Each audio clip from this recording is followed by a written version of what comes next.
Hello friends, welcome to my channel. This video build will be about the US Air Force World War II fighter legend, the Republic P-47 Thunderbolt, also named as the Jug. For this project, I chose the 1:48 scale Tamiya kit for its high quality moldings, many additional accessories and perfect fit. The model is from the year 2003 and includes a detailed instruction manual, 5 frames for the grey plastic and 1 for a transparent one. The moldings are great in details, without unnecessary burrs, so the build should be without problems. The wings and landing gear shafts looks very good, but I will study some photographs and make some small modifications. The Pratt & Whitney double-voiced engine looks however very basic. I will upgrade it with some scratch-built cables and hoses. Other parts look very nice. The kit also includes a pilot figure, but I think I will not use it. The additional accessories to the mighty Jug are fuel tanks, rocket launchers and 500-pound bombs. The decals look fantastic. They represent 2 machines from the invasion time in year 1944. I hope this build will be a great one. Please don't forget to hit the subscribe button and hit the bell for not missing any new notifications. Alright, let's start with the build. I will divide the build into 3 steps. The first step will be the cockpit, the second will be the landing gear legs and landing gear shafts, and the third will be the build of the engine. After completing these 3 steps, I will be able to glue the machine together. So let's build the cockpit. I cut out all parts with pliers and clean them with a sharp knife. Just a few parts are glued together. For this procedure, I use Rebel Conductor glue and Mr. Cement S.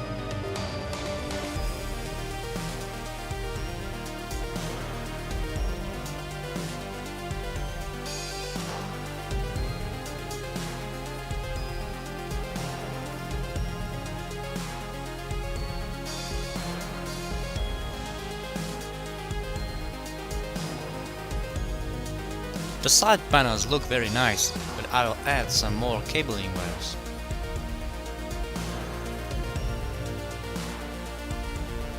I will use lots of copper, nylon, electronic cabling wires from different diameters. It's best to bend the cables into a needed shape. For a good join, I use superglue.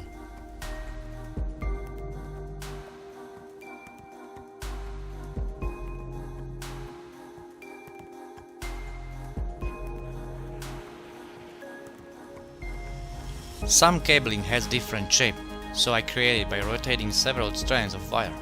In this way, you can create a supply of cables and ropes for other projects at home.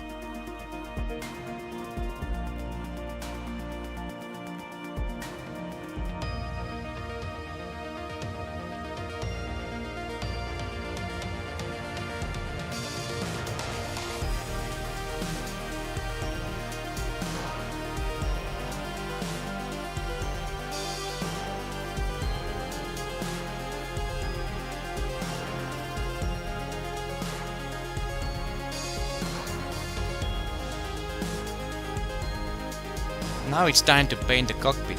For a better surface adhering, I sprayed the panel cabling with a surfacer. The instruction leads to paint the cockpit with a light green color. I checked out many pictures of the cockpit and the color was varied in several shades. I decided to paint it with a light yellow-greenish shade.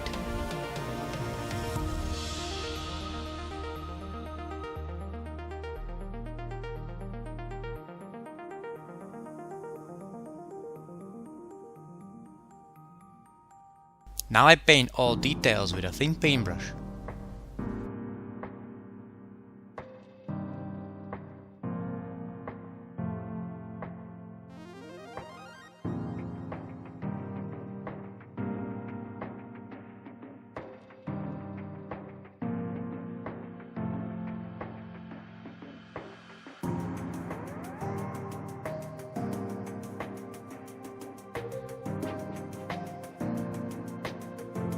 Now I imitate the battered floor from the pilot's feet. I wanted to use the technique of the hairspray and color, but there is not that much abrasion. Next, I dry brush all parts with a dark grey paint. Now I seal the paint job with a layer of super clear varnish.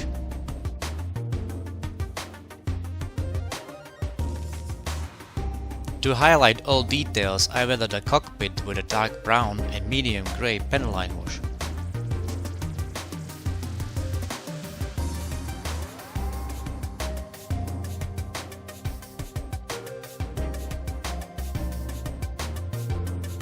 To speed up the wash's drying time, you can use a hairdryer.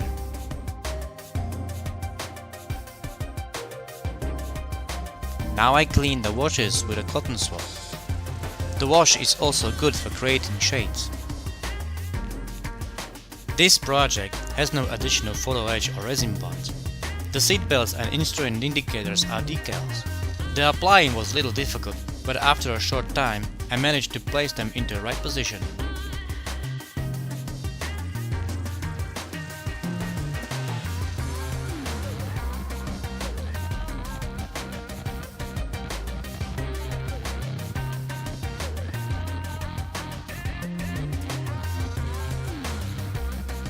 It doesn't look that bad for a decal.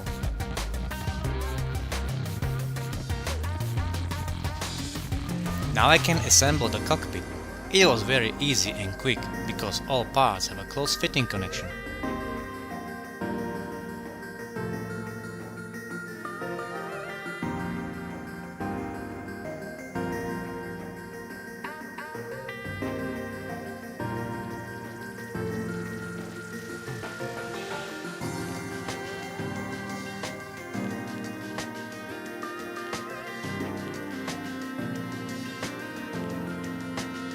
I have a great book with a monograph and history of the Thunderbolt.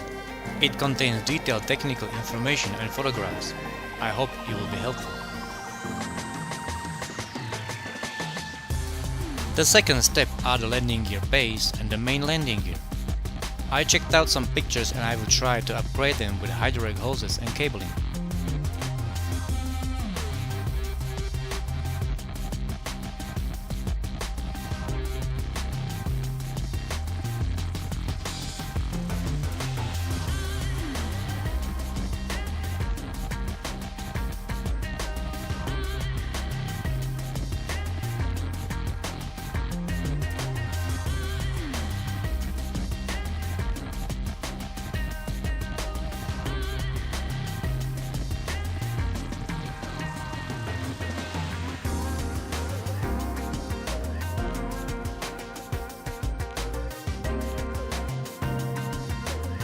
The tires have ugly molding lines, so I will sand them down and rebuild the tire thread with a sharp knife.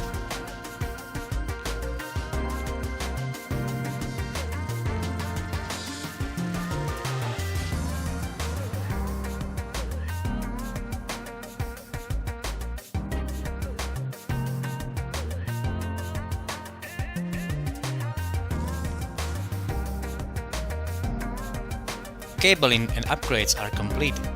Now it's time for the paint job. The landing gear base are painted with a mix of yellow and green colors. The instruction manual has only Tamiya colors in it, so I had to compare them with Mr. Color paints. I don't have some shades, so I had to improvise and make my own correct shades. Now I paint all details with a thin paintbrush.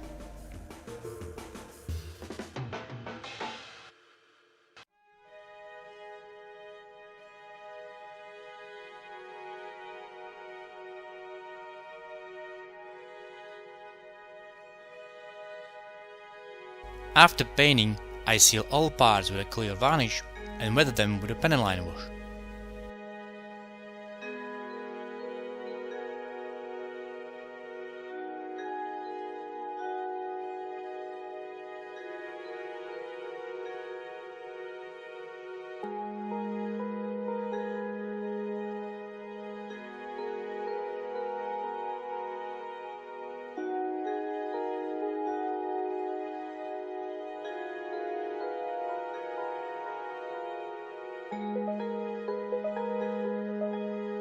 The third step is the engine assembly.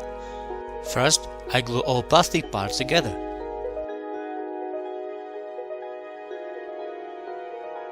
The engine is the weak point of the kit. A few pictures gave me inspiration to adjust it with copper wires imitating cabling into the ignition cylinders. It looks much better now. The engine will be covered by the engine cover, so the small details will be not so visible. I know it doesn't look that pretty, but it's enough for the effect. Next, I paint all parts, add a layer of clear varnish and weather them with a dark wash.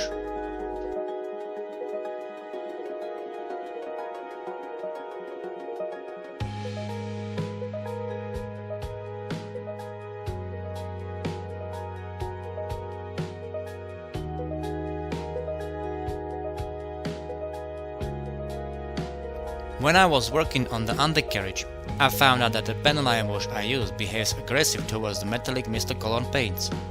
That's why I ordered a couple of new washes from MIG Production and Tamiya.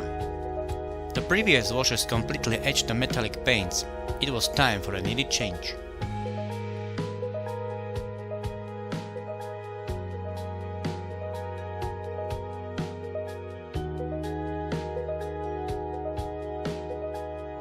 Now I assemble the engine parts with the cowling and can start to glue the fuselage together.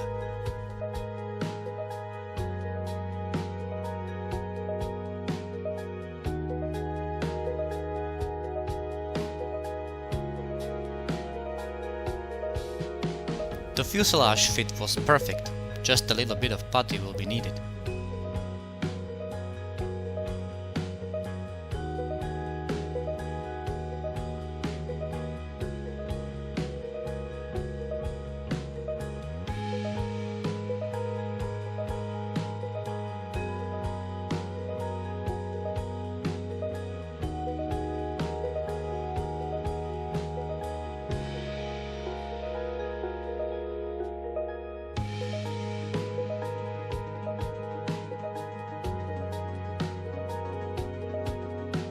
Now I glue the vertical and horizontal stabilizers and work on the wings assembly.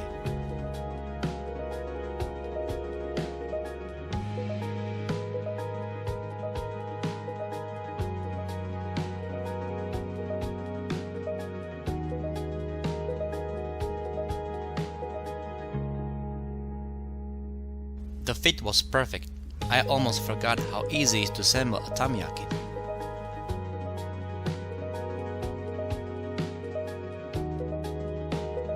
The flaps have two options, one is closed, the other extended. The jack is slowly getting ready for the paint job. Before that, I fill all imperfections and Mr. Putty are.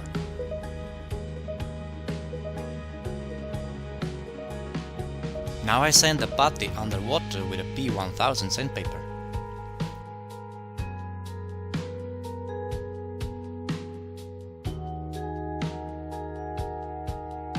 Before painting, I mask all areas with an ordinary sponge and Italian masking tape.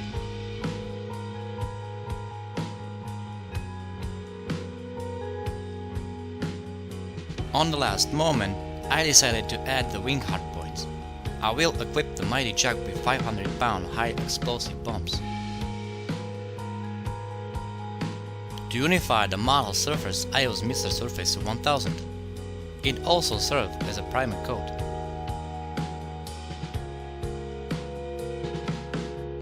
After surfacing, I highlight all pen lines with a pre-shading technique.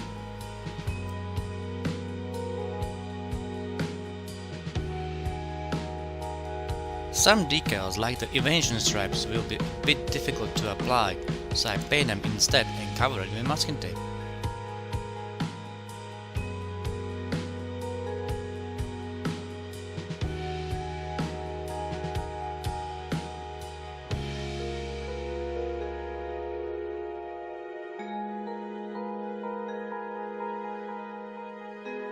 I decided to paint the jug in a camouflage of the 551st Fighter Tactical Squadron placed in Manfard Air Base in autumn 1944. The aircraft has a typical green stripe around the engine cover which extends horizontally up to the vertical tail.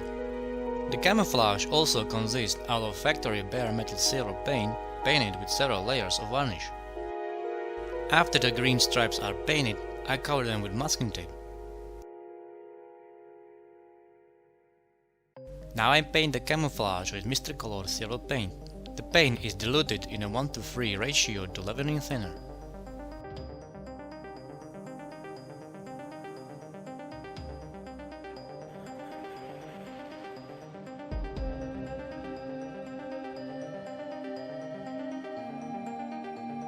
After painting, I seal all parts with a clear varnish.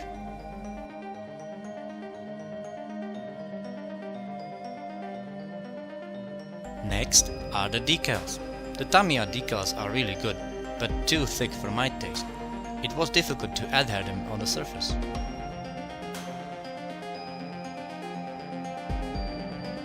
The decals must be of course sealed with a clear varnish.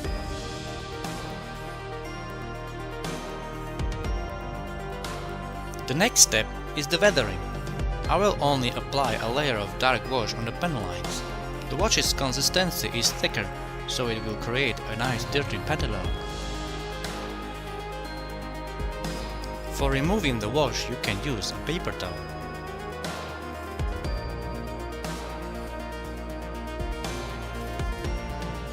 For finer work in less accessible places you can use a cotton swab.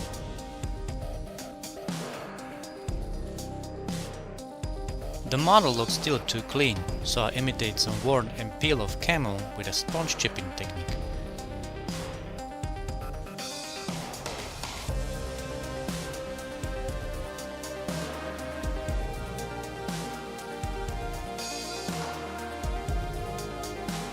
And now, my favorite oil paints. I want the model look flown, oily and dirty from field conditions, but not too much dirty.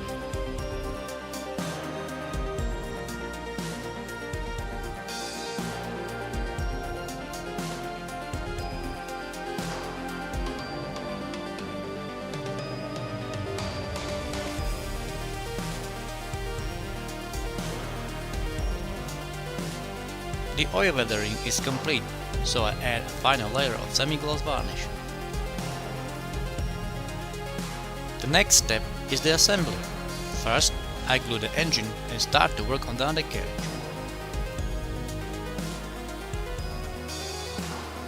The assembly was very quick and without problems.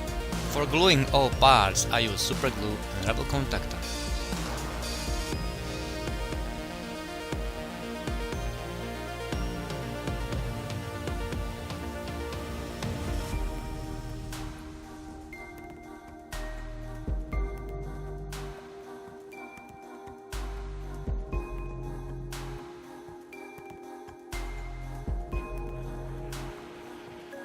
I didn't plan to add bump before, but the jack looks more attractive with ground ornament. Now I glue the 12.7mm 50 caliber machine guns. You can see that the Thunderbolt was equipped with 4 machine guns on each wing, but the fighter bomber version had only 3 for saving weight for the bombs and rocket launchers. Next, I weather the jack with a mix of Russian and European earth pigments. The machine served and flew several missions a day and took off from grassy airports. In the summer months, the machines were often dirty and dusty from below.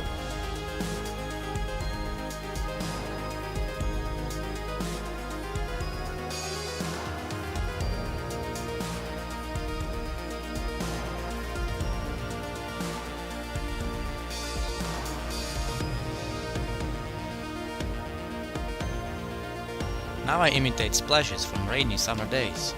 The brush is soaked in a dilute of pigment and thinner.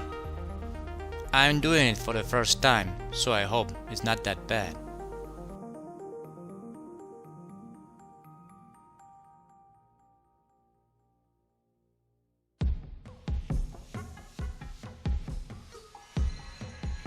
At the end of the assembly, I glue the cockpit with a PVA glue.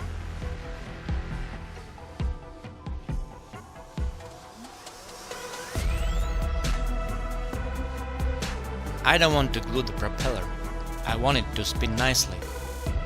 Alright, the Tamiya's Republic P-47D Thunderbolt is finally finished. I hope you liked this video build. Please subscribe to my channel, like or leave a comment.